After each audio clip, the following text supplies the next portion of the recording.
We made it past the passive activity rules, past basis, we passed that risk, we passed the passive activity. Now there is one that's called the excess business loss. This is one that has been around for a little while. It has now been made permanent under the One Big Beautiful Bill. And so what this says is that there is a threshold on the amount that you can deduct and this is an active business. And so if I've got an active business that, for instance, generates $1 million in losses, that may be limited based on this excess business loss limitation. You see the amounts on there for 2026. The 313 is for single taxpayers or married filing separate. The 626 is for those filing jointly. And so this is another threshold where, again, if you have a loss over that $626,000 mark, then it is going to be limited as an excess business loss.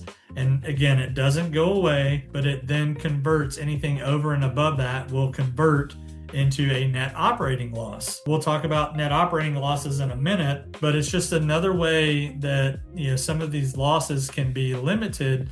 And the bad thing about when it converts to an NOL is that now, because of the NOL rules, say you have income the next year, you're not going to be able to deduct that full NOL. There's additional limitations that we'll get into.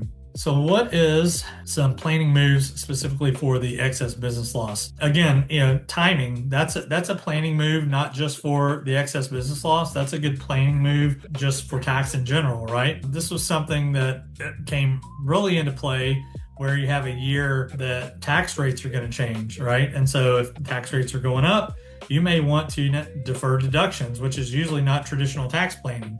At the end of the year, a lot of times it's all about, can I accelerate deductions? Can I defer income? If you're in a situation where, rates are going up, you may want to accelerate income and defer deductions.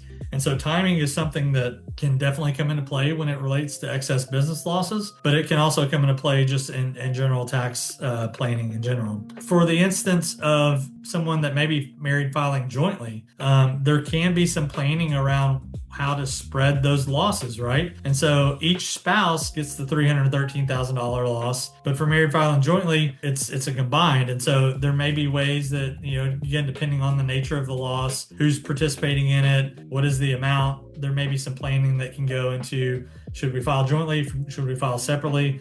Most times it's generally more advantageous to file jointly. I have a lot of clients that ask about that, but there may be some situations where it warrants filing separately. You want to make sure that you're planning for this limit. In the instance where you can time some of this, it may be one of those things where, hey, let's take as much of this as we can. We know we're going to be able to deduct up to $626,000. And so from the standpoint of timing and accelerating losses or deferring income, can we time that to make sure that we're using the full amount of the limit, but not anything more? And so that takes, again, very detailed planning. There's a lot that goes into that, a lot of modeling that can go into that, but definitely something that we can help out with. Because again, it's not a horrible situation if you do go over that 626, but as we'll talk about when we go into NOLs, the fact that it does anything over that 626 converts to an NOL, it's not an ideal situation because of the way NOLs are structured now. You're not going to be able to just fully realize that full NOL going forward. As you see on the bottom there, once it's an NOL, then it's capped at 80% of taxable income.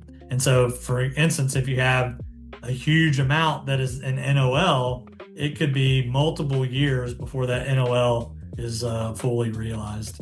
So what happens the following year? It's now an NOL.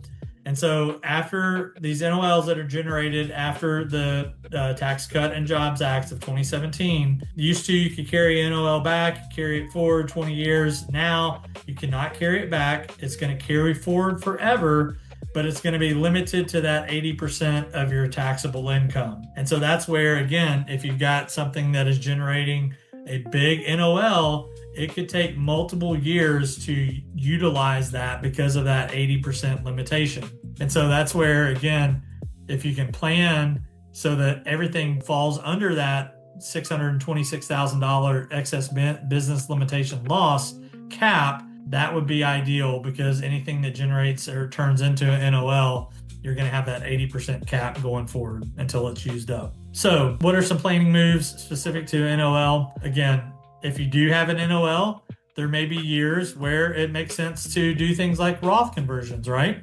And so that's something that we've talked about a lot before.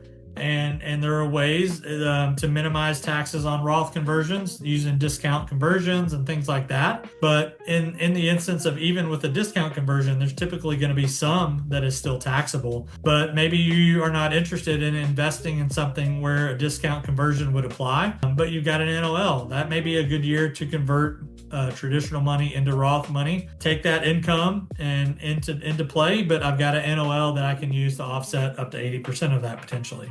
But some of the moves that we look at when it comes to making sure, again, I've got a business loss.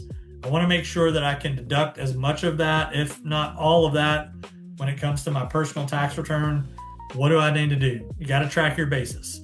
Again, we mentioned the Form 7203 is mandatory for S corporation owners. If you have not been tracking this, what do you do? Ideally, you would go back to the beginning because again, it's a calculation that carries over year to year to year. Sometimes that may not be possible, right? If you've got an S corporation that's been in existence for 10, 15, 20 years, you may not have those records from the past to be able to generate and determine what is my basis in here. So you need to try and reconstruct that. If it's always been an S corporation, sometimes you can look at your balance sheet and kind of see, okay, what is my retained earnings or what is my equity? And it may not be an exact calculation, but it's kind of a back of the napkin thing. It's better than nothing. But to the extent you have the records and can go back and reconstruct that, that would be ideal. Make those capital contributions. There's some planning in that. We see one of the areas, especially where this can come into play, is if you have multiple entities. We see this a lot, right? I'm a client. I've got multiple entities, and maybe I'm generating a loss in one entity, and the other entity is generating income, and so I'm moving money back and forth because this entity needs money, this entity has money. And now we get to the end of the year and it's like, well, I just transferred money back and forth. These are intercompany loans. Now there's a loss in here, but I don't have any basis, right? Because those we talked about for an S corporation, those intercompany loans are not going to give me basis. So now what do? I've got a loss that is trapped at that basis level. So there's ways to get around that. And again, there's steps to do. We don't like to do this via just a journal entry where we say, oh, well, let's reclass that intercompany loan to a distribution over here and a contribution over there. You can certainly do that, but as a strategy to kind of create basis. But we like to go through the actual steps, right? Move the money out, transfer it from entity one into your personal account, transfer it from your personal account into entity two, distribution over here, a contribution over there. Make sure that you're logging hours as it relates to material participation. We talk about this a lot, specifically on rep status. You've got to make sure that you're tracking that. You've got to make sure that if it were to be questioned, you can substantiate that. So that material participation is the way to get over the passive activity limitations. If you can't get over that, if it's just a true passive activity and you don't want it to be active, think about investing in a passive income generator or a PIG. It sounds like something that you maybe wouldn't want to invest in, but again, in this sense, the term and acronym PIG would be a good thing if you've got other passive losses that you can't offset against anything else. Make sure you're structuring and keeping apprised of that excess business loss limitation. If you've got something that is in an NOL situation, consider things like Roth conversion, accelerating income, and then finally make sure that you're keeping track of those state conformity rules as well.